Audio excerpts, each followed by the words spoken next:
আম পাড়তে কার না ভালো লাগে। তো আজকে আমি চলে গেছিলাম মায়ের বাড়ি, আর আমাদের ছাদের আম গাছটা থেকে কিছু পাকা আম পেড়ে নিয়ে আসার জন্যে। তো দেখলাম এখানে সব আম পাকেনি, কিছু কিছু আম পেকেছিল, তো ওগুলোই পেড়ে নিচ্ছিলাম।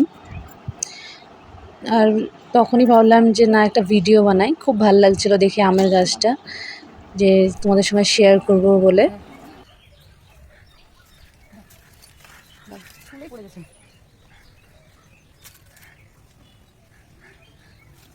তো আমি জানি না এগুলো কী আম, বাট আমগুলো খুবই টেস্টি খেতে, অনেক মিষ্টি হয় এই গাছের আমটা আমাদের।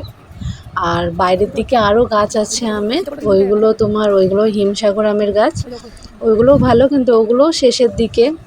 বেশিরভাগই ওই গাছগুলোর আম চুরিই হয়ে যায়, যেহেতু রাস্তার দিকে গাছগুলো আছে বলে। আর এখানে ভেতরে ঢুকেও দেখছিলাম যে কিছু ভেতরের দিকে আম আছে কি নেই।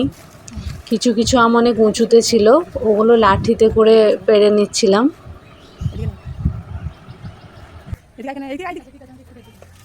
আর আমার মা ইউটিউব দেখে এই আম পাড়ার এই বোতল দিয়ে এই লাঠিটা কি জানি না কি একটা বানিয়েছে, এটাতে আমগুলো নিচে পড়ছে না, ওটার মধ্যেই থেকে যাচ্ছে পাড়ার পর। বেশ ভালো আইডিয়া, আমগুলো নষ্ট হচ্ছিল না ওটার জন্যে।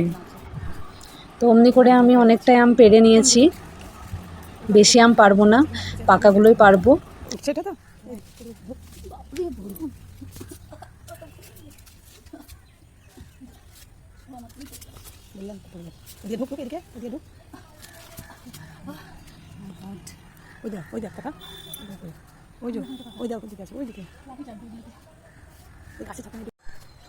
এটা নাকি সৃষ্টি ভালো, হ্যাঁ তা দেখানো হলো নাকি দেখতে, হ্যাঁ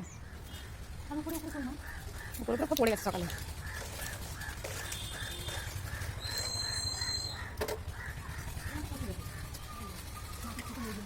বন্ধ করে দিচ্ছি,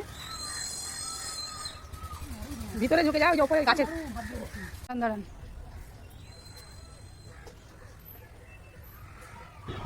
আর এই আম গাছটাতে আবার ছোট ছোট করে আম এসছে, আর মুকুলও এসছে প্রচুর। এই আমগুলো সারা বছরই ধরে, সারা বছরই খাওয়া যায়।